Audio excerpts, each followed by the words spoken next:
Welcome to an essential lesson on constitutional law. Today we're demystifying a crucial concept for understanding fundamental rights, the definition of the state under Article 12. Part 3 of the Constitution guarantees you fundamental rights. But who is responsible for upholding these rights, and against whom can you enforce them? The answer is the state.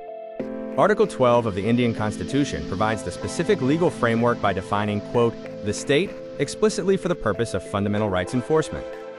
It's vital to note that this definition is exhaustive and restricted strictly to Part 3 of the Constitution, which deals with fundamental rights. Article 12 categorizes the state into four main components: the union government, the state governments, local authorities, and the critical category of other authorities. The first two components cover the central and state-level governing bodies. Let's look at them individually.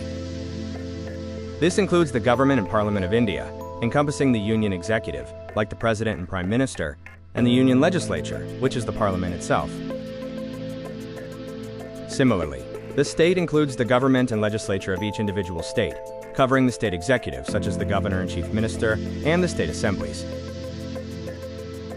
The third component is local authorities, which covers governing bodies at the regional and municipal level. Examples of local authorities include municipalities, village panchayats, district boards, and even statutory bodies like port trusts or railway boards. The fourth component, other authorities, is the most complex. It addresses bodies that are not strictly governmental, but perform public functions or are deeply controlled by the government.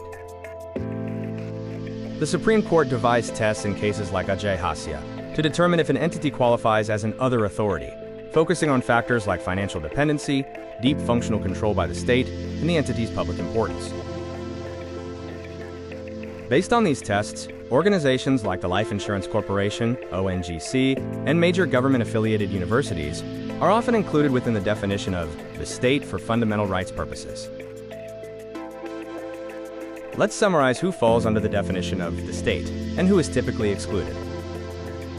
Article 12 creates a comprehensive umbrella that covers the entire apparatus of government, ensuring all these components adhere to fundamental rights. Generally, purely private bodies, those with no substantial state funding, control, or public function, fall outside this Article 12 definition. In conclusion, Article 12 is foundational. It determines the reach and effectiveness of your fundamental rights against government power. Defining the state ensures that fundamental freedoms are protected not just from the central government, but from all entities performing public or governmental functions. Which other authority case do you find most interesting or controversial?